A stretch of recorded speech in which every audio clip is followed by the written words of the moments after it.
আমাদের দুটো মেন যে উৎস হচ্ছে, একটা হচ্ছে আমাদের সিএফসি ক্লোরোফ্লোরোকার্বন, আর 2 নম্বর যেটা হচ্ছে সেটা আমাদের হচ্ছে নাইট্রোজেন অক্সাইড, বিশেষ করে আমাদের NO নাইট্রিক অক্সাইড, আর একটা হচ্ছে NO2 নাইট্রাস অক্সাইড। এই যে দুটো গ্যাস আছে, এই দুটো গ্যাসে কিন্তু সর্বনাশের গোড়া। আর এগুলো কি হচ্ছে, কি করে তৈরি হচ্ছে, আমাদের যে চাহিদা আছে, ভালো ভালো চাহিদা, জীবনযাত্রাকে এতটাই বিলাসীর মধ্যে আমরা নিয়ে গেছি যে এরকম কিন্তু হচ্ছে আমাদের। ভাই বলছি, যেখানে দরকার আছে সেখানে কর, কিন্তু যেখানে দরকার নেই, যেখানে বিলাসিতা কিন্তু খুব বেশি, সেখানে কি দরকার, ক্ষতি করার কি দরকার? একটা জিনিস বলবো, এখানে পড়াশোনার যে মানুষগুলো হয়, কম পড়াশোনার মানুষগুলো, তার বুদ্ধিটা কিন্তু সেই কিন্তু পরিবেশের ক্ষতি করে, যে জানে যে এটা ক্ষতি হচ্ছে, কিন্তু তাও না করবো আমি, এরকম মানসিকতা কিন্তু তৈরি হয়। কিন্তু এটা কিন্তু পড়াশোনা জ্ঞান থাকলে কিন্তু বিবেক থাকে এরকম কোনো মানে নয়। বিবেক থাকা অবশ্যই দরকার। মানুষ যখন হয়েছো, বিবেক অবশ্যই রাখতে হবে তোমাদের, যে কোনটা ভালো, কোনটা খারাপ, কোনটা করা উচিত, কোনটা করা উচিত নয়। এটা কিন্তু অবশ্যই থাকা দরকার। আমি করতে পারি, আমার ক্ষমতা আছে, আমাকে কেউ আটকাতে পারবে না, কেউ বাধাতে পারবে না, তা বলে আমি করবো, এটা কিন্তু মানুষের পরিচয় নয়। ঠিক আছে? তো সেইটা বুঝে নিয়ে কিন্তু জিনিসগুলো জানো। জ্ঞান থাকা আলাদা দরকার, জ্ঞান যে কীভাবে অ্যাপ্লাই করছে সেটা আলাদা ব্যাপার। তাহলে কি বললাম, দুটো উৎস, বোর্ডটাকে একটু মুছে নিচ্ছি এখানে। নমস্কার বন্ধুরা, তোমাদের সবাইকে স্বাগত জানাই। এখানে আমরা বায়ুমণ্ডলের যে বিভিন্ন স্তরগুলো আছে, সেই স্তরগুলো সম্বন্ধে আমরা জেনেছিলাম। সেখানে আমরা জেনেছিলাম যে কোন বায়ুমণ্ডলের বা কোন স্তরের বিস্তার কতটা হয়, কোন স্তরে কী কী জিনিস দেখতে পাওয়া যায়, এবং কোন স্তরকে কী জন্য কী নামে ডাকা হয়, এই জিনিসগুলো আমরা দেখেছিলাম। তোমরা যারা এই ক্লাসে নতুন এসছো, তাদের জন্য ডেসক্রিপশানে লিঙ্ক দেওয়া আছে, সেখান থেকে তোমরা অবশ্যই দেখে নিতে পারো। আর আজকে আমরা এখানে জানবো যে বায়ু প্রবাহ হয়, বায়ু প্রবাহ হওয়ার পেছনে বা বায়ুর যে পরিচালন স্রোত হয়, তার পেছনের যে বিজ্ঞানটা কাজ করে বা যে সায়েন্সটা কাজ করে, সেই জিনিসটা আমরা এখানে জানবো। অবশ্যই এটা তোমাদের ভূগোলের পাঠ হচ্ছে, যে বায়ু পরিচালন স্রোত, এই চ্যাপ্টারটাই আসলে কি হচ্ছে, ভূগোলের পাঠ হচ্ছে। কিন্তু তোমাদের আগেই বলেছিলাম যে বিজ্ঞান যেমন যেমন উন্নত হচ্ছে, যেমন তেমন সে তার কিছু কিছু জায়গায় ক্ষতি করে যাচ্ছে, যার ফলে কিন্তু আমাদের সেটাকে কন্ট্রোল করা দরকার, নাহলে কিন্তু বিপদের মুখে। এটা আমরা আগের ক্লাসে জেনেছিলাম। সেই জন্যই কিন্তু এখানে যে সায়েন্সটা কাজ করছে, যার জন্য আমাদের ঝড় বৃষ্টি হয়, এইগুলো কিন্তু ধীরে ধীরে কন্ট্রোল করানো যায় আমাদের। তো ওই জন্য এই জিনিসটা আমরা এখানে বুঝবো আমরা। তো এখানে আমরা কোথাও না কোথাও দেখেছো তোমরা যে নিম্নচাপের সৃষ্টি হয়েছে অমুক জায়গাতে, ওই জন্য সেখানে কী হবে, 5 দিন ধরে বৃষ্টির সম্ভাবনা আছে বা প্রচণ্ড ঝড়ের সম্ভাবনা আছে। এই ঘটনা তোমরা খবরগুলো শুনতে পাও। তো ব্যাপার হচ্ছে যে নিম্নচাপের জন্য কী জন্য এখানে বৃষ্টিটা হয় বা ঝড়টা আমরা দেখতে পাই। তো সেই জিনিসটা প্রথমে আমরা বুঝবো যে নিম্নচাপটা সৃষ্টি কীভাবে হয়, সেই জিনিসটা বুঝবো। তো একটা জিনিস দেখো, এটা হচ্ছে আমাদের পৃথিবী পৃষ্ঠ, সূর্য এখান থেকে আলো দিচ্ছে। তো আলো দেওয়ার সঙ্গে সঙ্গে এই যে ভূপৃষ্ঠ আছে, সেটাকে কিন্তু সে উত্তপ্ত করছে। উত্তপ্ত হওয়ার সঙ্গে সঙ্গে এই পৃথিবী পৃষ্ঠের যে উপরের যে বায়ুটা আছে, সেটা কিন্তু গরম হচ্ছে। ঠিক আছে? তো একটা নির্দিষ্ট অঞ্চল আমরা কল্পনা করছি, যে এই নির্দিষ্ট অঞ্চলের মধ্যে কিন্তু এই একটা সূর্য আলোটা পড়ছে স্পেসিক্যালি একটু বেশি করে, তার তুলনায় এখানে কম পড়ছে, এখানে কম পড়ছে, এখানে কম পড়ছে, এখানে কম পড়ছে। ঠিক আছে? তো এখানে যখন বায়ুটা উত্তপ্ত হচ্ছে, তখন কি হয়, আমরা জানি যে বায়ুকে যদি গরম করা হয়, হাওয়াকে যদি গরম করা হয়, বাতাসকে যদি গরম করা হয়, তাহলে সেটা কি হয়, হালকা হয়ে যায়, তার অণুগুলো দূরে দূরে সরে যায়। তো সেই জন্য কী হয়, সেটা উপরের দিকে উঠে যায় ঠান্ডা হওয়ার জন্য। গরম হয়ে যাচ্ছে মানে সেটা উপরের দিকে উঠে যাবে। ঠিক আছে? উপরের দিকে উঠে গেল, এখানে গল্পটা হয়ে গেল। কিন্তু এখানে তার তুলনায় কম সূর্যের আলো পড়েছে, বা এখানের বায়ুটা অতটা গরম হয়নি, হয়েছে, তাহলে এখানের বায়ুটা এখানে একটু ঠান্ডা আছে এবং কী আছে, ভারী আছে। আর এখানে এটা কি হয়েছে, গরম হয়ে গেছে আর হালকা হয়ে গেছে, সেই জন্য এটা উপরেও হয়ে গেছে। তো এই জায়গাটা খালি হয়ে যাচ্ছে আমাদের, এটা যখন বায়ুটা উপরে উঠে যাবে, সেই জন্য এই জায়গাটা খালি হয়ে যাবে। তো এখানের যে বায়ুটা আছে, সেই বায়ু, ঠান্ডা বায়ুটা কিন্তু এখানে এই জায়গাটাকে ভরাট করার জন্য ছুটে আসবে। তো আসলে কি হলো, এখানের বায়ুটা গরম হয়ে গেল, উপরে উঠে গেল, মানে এখানে কি হয়ে গেল, নিম্নচাপের সৃষ্টি হয়ে গেল, চাপটা এখানে কমে গেল। এখানে যেহেতু বায়ুটা ভারী আছে, ঠান্ডা আছে, ওই জন্য এখানে উচ্চচাপের সৃষ্টি হয় বা উচ্চচাপ এখানে হয়। তাহলে বায়ুটা কী হয়, উচ্চচাপ থেকে নিম্নচাপের দিকে আসে। কি বললাম, বায়ু উচ্চচাপের দিকে থেকে নিম্নচাপের দিকে আসে। যেমন জল আমাদের উঁচু স্থান থেকে নিচু স্থানের দিকে আসে, জল আমাদের যেটা ওয়াটার আছে, সেটা উঁচু স্থান থেকে নিচু স্থানের দিকে আসে। সেই রকম এখানে বায়ুটা উচ্চচাপ থেকে নিম্নচাপের দিকে আসে। এখানে লিখে দিচ্ছিলাম উচ্চ চয়াকার উচ্চচাপ, আর এখানে লিখে দিচ্ছিলাম নিম্নচাপ, নিম্ন ময়দন্তনা নিম্নচাপ। তাহলে এখানে উচ্চচাপ, এখানে নিম্নচাপ, উচ্চচাপ থেকে নিম্নচাপের দিকে, উচ্চচাপ থেকে নিম্নচাপের দিকে, নিম্নচাপের দিকে আসে। তো এই কারণে কিন্তু বায়ুচাপের তারতম্যের জন্য কিন্তু বায়ু প্রবাহ হয়, সেটা বুঝতে পারলাম। তো আর যে এই যে পরিচালন স্রোতটা হয়, এখানে কিন্তু এখানে থেমে গেল না, এখানে কিন্তু আরও ঘটনা হয়। কীরকম, এটা গরম হয়ে গেল, উপরে উঠে গেল, আবার উপরে উঠে সে ঠান্ডা হয়ে যায়, আবার সে এদিক থেকে চলে আসবে, আবার এদিকে নিম্ন হবে, আবার তাহলে মানে এরকম চক্রাকারে কিন্তু জিনিস চলতে থাকবে। এই জন্য এটাকে পরিচালন স্রোত বলা হয়। বিশেষ করে দু ধরনের বায়ু তোমরা ভূগোলে দেখতে পাবে, কিন্তু এখানেও সেটা উল্লেখ আছে, ওই জন্য বলে দিচ্ছি। একটা হচ্ছে আমাদের কি সমুদ্র বায়ু, আর একটা হচ্ছে আমাদের কি স্থলবায়ু। সমুদ্র বায়ু যেটা হয়, সমুদ্র বায়ু প্রবাহ, সেটা কিন্তু আমরা দিনের বেলায় দেখতে পাই। কী রকম? স্থলভাগ এবং জলভাগ দুটোই আছে। এটা হচ্ছে আমাদের কি স্থল হচ্ছে, আর এটা হচ্ছে আমাদের জলভাগ হচ্ছে। তো সূর্য এটার উপরে পড়ছে, দুটোর উপরে পড়ছে, কিন্তু দেখো এটা যেহেতু মাটি হচ্ছে, এই জন্য এটা কি তাড়াতাড়ি গরম হয়ে যায় আমাদের, তার তুলনায় জলটা কিন্তু দেরিতে গরম হয়। তাহলে এখানের বায়ুটা বেশি তাড়াতাড়ি মানে কি হয়ে যায়, গরম হয়ে যায়, তো এখান থেকে বায়ুটা উপরে উঠে যায়। আর এই জলভাগের যে উপরের যে বায়ুটা আছে, সেটা কিন্তু এই জায়গাটা পূরণ করার জন্য এদিকে এসে ছুটে আসে। তাহলে বায়ুটা এদিক থেকে এদিকে প্রবাহ হয়েছে। এই জন্য এটাকে কী বলা হয়, সমুদ্র ভাগ থেকে আসছে, ওই জন্য এটাকে সমুদ্র বায়ু বলা হয়। এই যে স্থলভাগের জায়গাটা গরম হওয়ার জন্য উপরে উঠে গেছিলো, সেই জায়গাটাকে ভরাট করার জন্য চলে আসে, তো এটাকে সমুদ্র বায়ু বলা হয়। তো রাতের বেলা একই রকমভাবে স্থলভাগ তাড়াতাড়ি ঠান্ডা হয়ে যায় আমাদের জলের তুলনায়, কিন্তু জলভাগটা কিন্তু রাত্রিবেলায় গরম থাকে। তোমরা যারা পুকুরে যারা ডোবাতে যাও কিংবা পুকুরে যাও, কোনো জায়গাতে যাও, দেখবে দুটোই কিন্তু সূর্যের আলো পড়েছে। তোমরা সন্ধেবেলায় যাবে কিংবা 7টা যে 8টা 9টার সময় যেটা হয় রাতের দিকে, জলটা ছুঁয়ে দেখবে কিন্তু জলটা কিন্তু গরম থাকে মাটিটার তুলনায়। তাহলে সেখানে তখন কি হয়ে যায়, তখন এখানের বায়ুটা কি হয়ে যায়, গরম থাকে, তখন এটা উপরের দিকে উঠে যায়, স্থলভাগটা ঠান্ডা হয়ে যায়, সেই জন্য এদিক থেকে বায়ু প্রবাহ হয়, তাহলে সেটাকে স্থলবায়ু বলা হয়। এটা আমাদের ভূগোলের পার্ট, এটা তোমাদের একটু বলে দিলাম, এটা ভূগোলে কিন্তু পুরোটাই ডিটেলসে দেওয়া আছে। তাহলে সেটাখানে আমরা অন্যখানে জানবো, আমরা এখানে জানার বিষয় নয়। তাহলে এই জিনিসটা হয়ে গেল।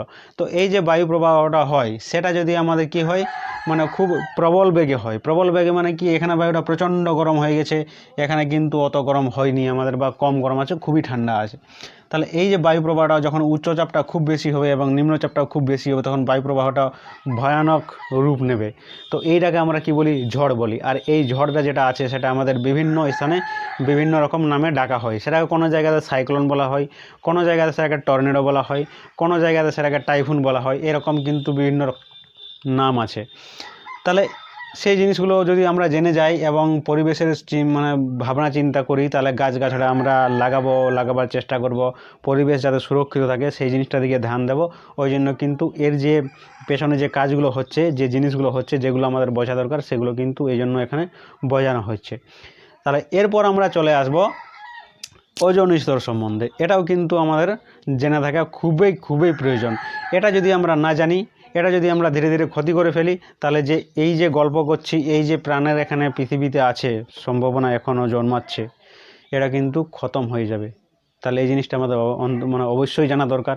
তাহলে ব্যাপারটা হচ্ছে ওজোন স্তর কি, বায়ুমণ্ডলের 5টা স্তর তোমাদের বলেছিলাম, সেই 5টা স্তরের মধ্যে 2 নম্বর স্তরটা হচ্ছে ট্রপোস্ফিয়ার হয়ে গেল, তার উপরে হয়ে গেল, প্রথমে কি বলেছিলাম তোমাদের এখানে, এটা হচ্ছে পৃথিবী পৃষ্ঠ, এখানে হচ্ছে ট্রপোস্ফিয়ার, তারপর হচ্ছে আমাদের স্ট্রেটোস্ফিয়ার। তো এই স্ট্রেটোস্ফিয়ারে একটা বায়ুমণ্ডলের স্তর থাকে, যেটাকে আমাদের ওজোন স্তর বলা হয়। কি বলা হয়? ওজোন স্তর বলা হয়। সূর্য থেকে বিভিন্ন রকম ক্ষতিকারক রশ্মি আসে, তার মধ্যে একটা অন্তত ক্ষতিকারক রশ্মি হচ্ছে আমাদের অতি বেগুনি রশ্মি। কি বললাম? সূর্য থেকে আসা ক্ষতিকারক রশ্মি হচ্ছে অতি বেগুনি রশ্মি। তো সেই যে লেয়ারটা আছে আমাদের বায়ুমণ্ডলের, যে লেয়ারটা আছে, সেই লেয়ারটা কিন্তু সেই রশ্মিটাকে কিন্তু ঢুকতে দেয় না, এখান থেকে ফিরিয়ে দেয়, বা এখানে কিন্তু সে অ্যাবজর্ব করে নেই, সে চুষে নেই, সেটাকে সে শুষে নেই, হয়েছে। তো এটা কিন্তু সে ঢুকতে দেয় না। এই জন্য পৃথিবীতে কিন্তু প্রাণের অনেকটাই মানে প্রাণের কি প্রবাহমানতা কিন্তু এখনও চলে আসছে, কিন্তু এই স্তরটা ধীরে ধীরে ক্ষতি হচ্ছে, এইটা জিনিসটা আমরা জানবো। তো ব্যাপার হচ্ছে যে এই স্তরটা আমাদের ফরমেশন কীভাবে হয়েছে। আর এই যে একটা জিনিস বললাম, যে সূর্যের যে অতিবেগুনি রশ্মিকে সে মানে শোষণ করে নেয় বা সূর্যের দিকে ফিরিয়ে দেয়, পৃথিবী পৃষ্ঠে আসতে দেয় না। তো এই জন্য এটা কি বলা হয়, ওজোন স্তরকে সৌর পর্দা বলা হয়। কি বলা হয়? ওজোন স্তরকে সৌর পর্দা বলা হয়। হয়ে গেছে। তাহলে এরপর আমরা ফরমেশনটা আমরা জানব। আমরা জানি যে অতিবেগুনি রশ্মি আসছে আমাদের, তো এখানে একটা কেমিক্যাল ফর্মুলা হয়, কীরকমভাবে দেখে নাও। তো ব্যাপারটা হচ্ছে এখানে কি হবে, আমাদের O2 হবে। আর এখানে তোমাদের বলেছিলাম যে সূর্য এটা যদি ওজোন লেয়ার হয় আর এখান থেকে যদি সূর্য আমাদের আছে, তাহলে সূর্য সেখান থেকে অতিবেগুনি রশ্মি ছাড়বে, কিছুটা এখানে শোষণ করবে, কিছুটা ফিরিয়ে দেবে। তার মধ্যেই এখানে আমরা দেখতে পাই যে কম তরঙ্গ দৈর্ঘ্যের যে অতিবেগুনি রশ্মিটা আছে আমাদের, সেটা আমাদের এই যে O2 আমাদের আছে, অক্সিজেন যে অণুটা আছে তার সঙ্গে কিন্তু এটা কি হয়ে যায়, বিয়োজিত করে দেয় আমাদের, বিয়োজিত করে দেয়। এই যে তরঙ্গ দৈর্ঘ্য যেটা থাকে সেটা লেস দেন ইজিক্যাল টু আমাদের কত থাকে, 250 nm থাকে, এইটা থাকে আমাদের। তো এটা কি করে দেয়, এটাকে বিয়োজিত করে দেয়, দুটো অক্সিজেন পরমাণুতে আমাদের বিয়োজিত করে দেয়। পরে এই যে অক্সিজেন পরমাণুগুলো যেটা আমাদের চলে আসে, সেটা আমাদের কি হয়, আবার যে অক্সিজেন আছে আমাদের O2 অণু, তার সঙ্গে এটা কি হয়ে যায়, যুক্ত হয়ে যায় এবং সেটা আমাদের কি হয়ে যায়, O3তে পরিণত হয়ে যায়। এইভাবে কিন্তু এর ফরমেশনটা আমাদের তৈরি হয়। তো এরপর হচ্ছে ঘটনা যে সেটা একই রকমভাবে কীরকম আছে, কিন্তু এখানে দুটো আমাদের বিপরীতমুখী বিক্রিয়া হয়। এটা হচ্ছে প্রথমটা, এটা হচ্ছে ফরমেশনটা। আর যেটা এখানে ভেঙে যায় কীভাবে, সেই জিনিসটা তোমরা দেখে নাও। যখন একইভাবে আমাদের বেশি তরঙ্গ দৈর্ঘ্যের যখন আমাদের এটা আসে, অতিবেগুনি রশ্মিটা আসে, তখন সেটা কি হয়, আমাদের এই যে আমাদের O3 আছে, O3 যেটা আছে সেটা যখন বেশি তরঙ্গ দৈর্ঘ্যের যখন আমাদের ইয়েটা পড়ে যায়, অতিবেগুনি রশ্মিটা, যেখানে ল্যামডা আমাদের কত হবে, লেস দেন ইজিক্যাল টু 300 হবে, nm হবে, যখন এটা পড়ে যায় তখন সেটা কি হয়, আমাদের একটা আমাদের অক্সিজেন অণু থাকে আর একটা আমাদের পরমাণুতে কিন্তু বিয়োজিত হয়ে যায়, হয়েছে। পরে এই যেটা আমাদের ইয়েটা আছে অক্সিজেন যেটা, সেটা আমাদের কি হয়ে, এখানে এই যে O আছে সেটা আমাদের O3 এর সঙ্গে কি হয়ে যায়, বিক্রিয়া করে সেটা আমাদের এখানে কি হয়ে যায়, দুটো আমাদের অক্সিজেন অণু হয়ে যায়। তাহলে এখান থেকে কি হয়, এক সময় আমরা দেখতে পাচ্ছি কম তরঙ্গ দৈর্ঘ্যের যখন আমাদের অতিবেগুনি রশ্মি আসে তখন আমাদের সেটা কি হয়ে যায়, বিয়োজিত হয়ে যায়, আমাদের এরকম তৈরি হয়, দুটো অক্সিজেন পরমাণু তৈরি হয়ে যায়। সেই অক্সিজেন পরমাণুটা আবার অক্সিজেন অণুর সঙ্গে যুক্ত হয়ে আমাদের ওজোন স্তর তৈরি করে। আবার দেখতে পেলাম যখন আমাদের বেশি তরঙ্গ দৈর্ঘ্যের যখন আমাদের ইয়েটা আসে, অতিবেগুনি রশ্মিটা আসে, তখন সেটা অক্সিজেন যে ওজোন পরমাণু অণুটা আছে তার সঙ্গে সেটা পড়ে নিয়ে সেটা দুটো একটা অক্সিজেন অণু হয়ে যায়, একটা পরমাণু হয়ে যায়। তো সেই পরমাণু অক্সিজেন পরমাণুটা আবার O3 এর সঙ্গে যেটা যুক্ত হয়ে সেটা কি হয়ে যায়, আমাদের বিয়োজিত হয়ে দুটো আমাদের অক্সিজেন অণু তৈরি হয়ে যায়। তাহলে এইভাবে কিন্তু আমাদের এই ফরমেশনটা একদিক থেকে হতে থাকে, একদিক থেকে আমাদের ঘটতে থাকে, মানে একদিকে তৈরি হয় একদিকে ভেঙে যায়। এইভাবে কিন্তু বিপরীতমুখী দুটি প্রক্রিয়া কিন্তু একটা সাম্যের সৃষ্টি করে। আমাদের দেখে মনে হয় যে সেটা স্থির অবস্থায় আছে। যখন কোনো বিক্রিয়া, রাসায়নিক বিক্রিয়া যখন দুদিক থেকে বরাবর চলতে থাকে তখন সেটা সাম্যের সৃষ্টি হয়ে আমাদের গতিশীল সাম্যের সৃষ্টি হয়। তো সেই জন্য আমাদের এটা বোঝায় যে একই পরিমাণে আছে। তাহলে এটা কিন্তু চলতেই থাকে আমাদের। তো একটা বিজ্ঞানী ছিলেন আমাদের, যেটা হচ্ছে জো ফরম্যান, এরকম করে বিজ্ঞানী আছে আমাদের। তো এই বিজ্ঞানীটা কি করেছিল, লক্ষ্য করেছিলেন যে আন্টার্কটিকা যে মহাদেশ আছে সেই মহাদেশের যে স্ট্র্যাটোস্ফিয়ার উপরে আছে, সেই স্ট্র্যাটোস্ফিয়ার উপরে লক্ষ্য করেছিলেন যে সেটা কিন্তু মানে কি হচ্ছে, ক্ষতি হচ্ছে আমাদের, মানে তার স্তরটা কিন্তু পাতলা হয়ে যাচ্ছে। আরেকটা জিনিস এখানে মনে করে দিচ্ছি, এই যে এককটা আমাদের আছে, যে ওজোন স্তর যে বেদটা আমাদের কমে যাচ্ছে বা ইয়েটা কমে যাচ্ছে, সেই এককটাকে আমরা ডবসন এককে পরিমাপ করা হয়। ওজোন স্তরের যে ঘনত্ব আছে, কি বললাম, ওজোন স্তরের যে ঘনত্ব আছে সেটাকে পরিমাপ করার জন্য যে এককটা ব্যবহার করা হয় সেটা হচ্ছে ডবসন। তো ডবসন এককটা কীরকম করে আমরা বুঝবো, তোমরা একটা জিনিস দেখো, তোমরা 15 সেন্টিমিটার স্কেলটা দেখেছো, সেই 15 সেন্টিমিটার মধ্যে মিলিমিটারে কিন্তু দাড়ি দাগ থাকে, সেটা একদম খুবই ছোটো ছোটো হয়। মিলিমিটার মানে এই আঙুলের গ্যাপটা দেখতে পাচ্ছ, এই আঙুলের গ্যাপটার অতটা হয় আমাদের মিলিমিটার। তো সেটাকে যখন আমরা 100 ভাগ করব, 1 মিলিমিটারকে যখন আমরা 100 ভাগ করব তখন সেটা আমাদের কত হয়, 1 ডবসন হয়। মানে বুঝতে পারলে কতটাই কিন্তু সূক্ষ্ম জিনিসটা। আর এই সূক্ষ্ম জিনিসটা কিন্তু বিজ্ঞানীরা কেমন কেমন করে খুঁজে বার করছে। এরকম বিজ্ঞানীদের ধন্যবাদ জানাই যারা এরকম করে কিন্তু কাজ করছে। তাহলে দেখো ওই উপরে যে জিনিসগুলো হচ্ছে সেটা কতদিন যাবৎ ধরে ক্ষতি হচ্ছে, তার ফলে কিন্তু সেটা লক্ষ্য করা গেল। মানে বিজ্ঞানী দেখো কীরকমভাবে কাজ করে। তাহলে এই জিনিসগুলো কিন্তু এরকম করে এইভাবে হয় আমাদের। তো এই জিনিসটা হয়ে গেল আমাদের। জো ফরম্যান ছিল, বিজ্ঞানীর নাম কী ছিল, জো ফরম্যান, যে আন্টার্কটিকা মহাদেশের উপরে যে স্ট্র্যাটোস্ফিয়ার আছে সেই স্ট্র্যাটোস্ফিয়ারের উপরে ঘনত্ব এইভাবে যে দেখতে পাচ্ছে যে স্তরটা কিন্তু আস্তে আস্তে ক্ষয় হচ্ছে। তো এই যে ক্ষয় হওয়ার ঘটনা যে হচ্ছে সেটাকে কী বলা হয়, আমাদের ওজোন গহ্বর বলা হয়, ওজোন ছিদ্র বলা হয়। এই জিনিস কিন্তু এই নামেটাকে ডাকা হয়, হয়ে গেছে। তো এই যে ধ্বংস হচ্ছে, এই ধ্বংস হওয়ার পেছনে কেউ না তো কেউ কারণ আছে। কারণ অবশ্যই আমরা, এখানে যে প্রাণী আছে, উন্নত প্রাণী, পৃথিবীর উন্নত প্রাণী, সেটা হচ্ছে মানুষ। সে তার নিজের ভালোর জন্য সে দায়ী, সে তার নিজের ক্ষতির জন্য দায়ী। তাহলে এখানে ক্ষতির জন্য দায়ী কে, মানুষ হচ্ছে দায়ী। কী জন্য হচ্ছে দায়ী, তোমরা এখানে দেখো, তার নিজের যে সুযোগ সুবিধার জন্য, তার নিজের যে চাহিদা মেটানোর জন্য এত সেই যে শয়তান হয়ে গেছে, আর কি বলে দেবো। তো সেই কি হয়েছে এখানে, এসি ব্যবহার করছে, সেখানে আমাদের রেফ্রিজারেটর ব্যবহার করছে, নানা রকম স্প্রে ব্যবহার করছে, আমাদের নানা রকম ফোম তৈরি যে জিনিসগুলো হয় সেটা ব্যবহার করছে, আমাদের যে ইলেকট্রনিক যে যন্ত্র আছে সেগুলোকে পরিষ্কারের জন্য যে জিনিসগুলো ব্যবহার করা হচ্ছে, আমাদের গাড়ি চালাচ্ছে তার যে ধোঁয়া আছে এই জিনিসগুলো ব্যবহার করছে, এগুলো হচ্ছে তাদের উৎস। ব্যাপার হচ্ছে আমাদের দুটো মেন যে উৎস হচ্ছে, একটা হচ্ছে আমাদের সিএফসি ক্লোরোফ্লোরোকার্বন, আর 2 নম্বর যেটা হচ্ছে সেটা আমাদের হচ্ছে নাইট্রোজেন অক্সাইড, বিশেষ করে আমাদের NO নাইট্রিক অক্সাইড, আর একটা হচ্ছে NO2 নাইট্রাস অক্সাইড। এই যে দুটো গ্যাস আছে এই দুটো গ্যাসে কিন্তু সর্বনাশের গোড়া। আর এগুলো কী করে তৈরি হচ্ছে, আমাদের যে চাহিদা আছে, ভালো চাহিদা, জীবনযাত্রাকে এতটাই বিলাসীর মধ্যে আমরা নিয়ে গেছি যে এরকম কিন্তু হচ্ছে আমাদের। ভাই বলছি যেখানে দরকার আছে সেখানে কর, কিন্তু যেখানে দরকার নেই, যেখানে বিলাসিতা কিন্তু খুব বেশি, সেখানে কি দরকার, ক্ষতি করার কি দরকার? একটা জিনিস বলবো, এখানে পড়াশোনার যে মানুষগুলো হয়, কম পড়াশোনার মানুষগুলো, তার বুদ্ধিটা কিন্তু কিন্তু পরিবেশের ক্ষতি করে, যে জানে যে এটা ক্ষতি হচ্ছে কিন্তু তাও না করব আমি, এরকম মানসিকতা কিন্তু তৈরি হয়। কিন্তু এটা কিন্তু পড়াশোনা জ্ঞান থাকলে কিন্তু বিবেক থাকে এরকম কোনো মানে নয়। বিবেক থাকা অবশ্যই দরকার। মানুষ যখন হয়েছ বিবেক অবশ্যই রাখতে হবে তোমাদের, যে কোনটা ভালো কোনটা খারাপ, কোনটা করা উচিত কোনটা করা উচিত নয়, এটা কিন্তু অবশ্যই থাকা দরকার। আমি করতে পারি, আমার ক্ষমতা আছে, আমাকে কেউ আটকাতে পারবে না, কেউ বাধা দিতে পারবে না, তা বলে আমি করব, এটা কিন্তু মানুষের পরিচয় নয়। ঠিক আছে, তো সেইটা বুঝে নিয়ে কিন্তু জিনিসগুলো জানো। জ্ঞান থাকা আলাদা দরকার, জ্ঞান যে কীভাবে অ্যাপ্লাই করছে সেটা আলাদা ব্যাপার। তাহলে কি বললাম, দুটো উৎস, বোর্ডটাকে একটু মুছে নিচ্ছি এখানে।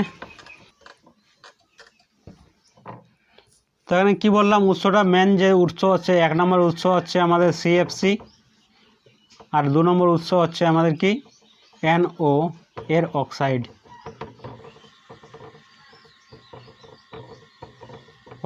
এই দুটো আছে। বিশেষ করে আমাদের কি আছে, NO আর NO2 আছে।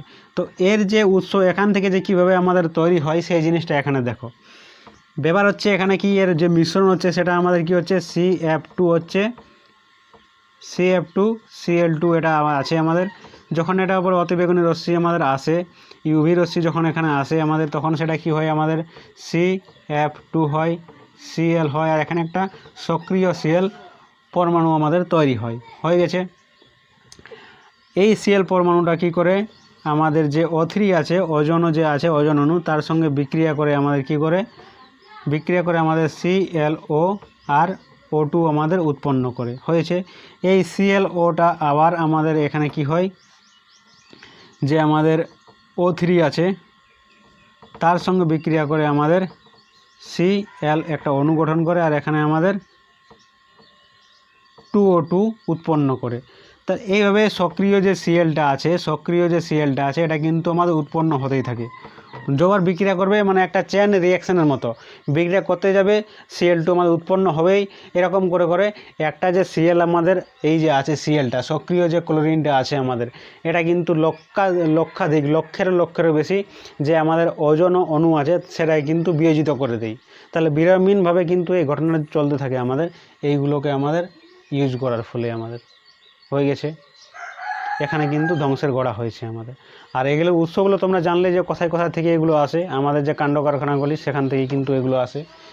আর ব্যাপার হচ্ছে আমাদের যেটা NO আছে, NO যেটা আছে আমাদের হয়েছে, এই NOটা আমাদের কোথা থেকে আসে, দেখো যখন তোমরা এখানে জেট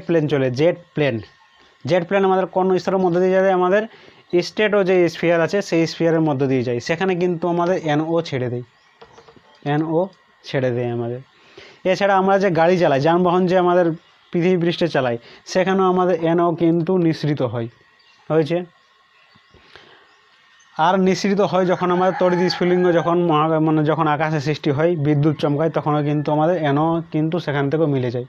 তাহলে এই NOগুলো, এটা তো স্ট্র্যাটোস্ফিয়ারে তৈরি হয়, এটা কিন্তু এটাও কিন্তু উপরেই থাকে আমাদের O2 এবং N2 থেকে কিন্তু এই জিনিসটা তৈরি হয় আমাদের। বাকি যেটা নিচে আমাদের তৈরি হয়, যেমন এটা আমাদের নিচে তৈরি হয়, এটাও আমাদের নিচে তৈরি হয় গাড়ি যানবাহন চালানোর ফলে বা এসি রেফ্রিজারেটর ইউজ করার ফলে। এগুলো আমাদের ব্যাপন প্রক্রিয়ায় স্ট্র্যাটোস্ফিয়ারে পৌঁছে যায়। ব্যাপন প্রক্রিয়া কী জিনিস সেটা তোমরা এখানে জীবন বিজ্ঞানের পাঠ হচ্ছে ব্যাপন, অবিশ্রবণ, এগুলো তোমরা অন্য সময় জানবে, এখানে জানার জিনিস নয়। শুধু তোমরা জেনে নাও যে ব্যাপন প্রক্রিয়া সেটা উপরে গিয়ে পৌঁছায়, আর সেটা কিন্তু এইভাবে কাজ করে।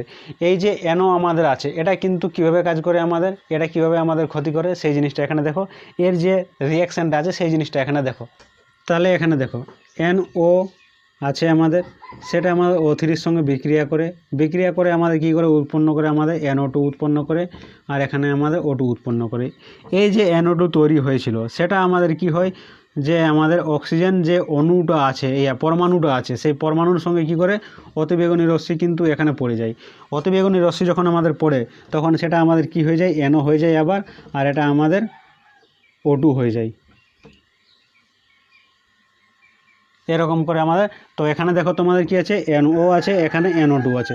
তো একবার আমাদের বিক্রিয়া হওয়ার সময় NO2 উৎপন্ন হবে, একবার NO উৎপন্ন হবে, একবার NO2 উৎপন্ন হবে, একবার NO উৎপন্ন হবে। এরকম করে কিন্তু ওজন যে অণুটা আছে O3 আছে, সেটা কিন্তু লক্ষাধিক এর সঙ্গে বিক্রিয়া করতে পারে, মানে বিয়োজিত করতে পারে আমাদের, মানে সেটা বিরামীনভাবে চলতেই থাকে। তাহলে এগুলোকে আমাদের কম করতে হবে। এগুলো পড়ার কারণ হলো কি উপায়ে আমরা কি পদ্ধতি অল্টারনেটিভ আমরা ভাববো, যাহলে এইগুলো কিন্তু আমাদের কম হতে পারে, এখান থেকে কিন্তু এটা রক্ষা পেতে পারে আমাদের। রক্ষা যদি না করা হয় তাহলে এর যে ইফেক্ট আছে সেটাও আমাদের প্রাণী জগতে হোক, কিংবা উদ্ভিদ জগতে হোক, কিংবা বিভিন্ন জিনিসে হোক। ব্যাপার যেমন ধরে নিচ্ছি আমরা মানুষের ক্ষেত্রে কী হবে, এই যে সূর্যের যে অতিবেগুনি রশ্মি আসবে এখানে পড়বে, ঘা হবে, ক্যান্সার তৈরি হয়ে যাবে। আমাদের যে প্রজনন ক্ষমতা আছে সেটা কিন্তু কম হয়ে যায়, বংশ বিস্তার হবে না, সব বিকলাঙ্গ জন্মাবে হয়েছে এগুলো জিনিসগুলো। সেরকম উদ্ভিদের ক্ষেত্রে যে পাতা আছে সেগুলো কুঁকড়ে যাবে, বিবর্ণ হয়ে যাবে, মরে যাবে, অঙ্কুরোদ্গম হবে না তাদের মানে গাছের যে বিস্তার সেটা কিন্তু বন্ধ হয়ে যাবে। এই জিনিসগুলো এখানে হবে। তারপরে যে উদ্ভিদের নিচে যে জিনিসগুলো থাকে, সে নিচে যে প্লাঙ্কটন জাতীয় যে জিনিস তৈরি হয় সেগুলো কিন্তু মানে তৈরি হবে না। আর সেই যেগুলোকে নির্ভর করে যে সামুদ্রিক যে প্রাণী আছে যেগুলো খেয়ে প্লাঙ্কটনকে খেয়ে বেঁচে থাকে, সেগুলো কিন্তু মারা যাবে ধীরে ধীরে। তাহলে মানে আমরা দেখতে পাচ্ছি আসলে এটা কিন্তু যে বিনাশের দিকে কিন্তু যাচ্ছে। তাহলে অবশ্যই বলবো এখানে কিন্তু রক্ষা করার দিকে ধ্যান দিতে। যারা নতুন যারা এখানে পড়ছে, নতুন যুবক যুবতী যারা তৈরি হচ্ছে, যারা এই জিনিসগুলোকে বুঝছে, এই জন্য তাদের দিমাগে প্রথমেই কিন্তু 9-10 অবস্থায় কিন্তু এই জিনিসগুলো ঢোকানো হচ্ছে, যারা ভবিষ্যতে গিয়ে কিন্তু এরকম তাদের বিবেকের মধ্যে কিন্তু এই জিনিসগুলো যেমন থাকে সেই জন্য। তাহলে আজকে এখান পর্যন্তই, আবার তোমাদের সঙ্গে দেখা হবে পরবর্তী নেক্সট ক্লাসে। ধন্যবাদ।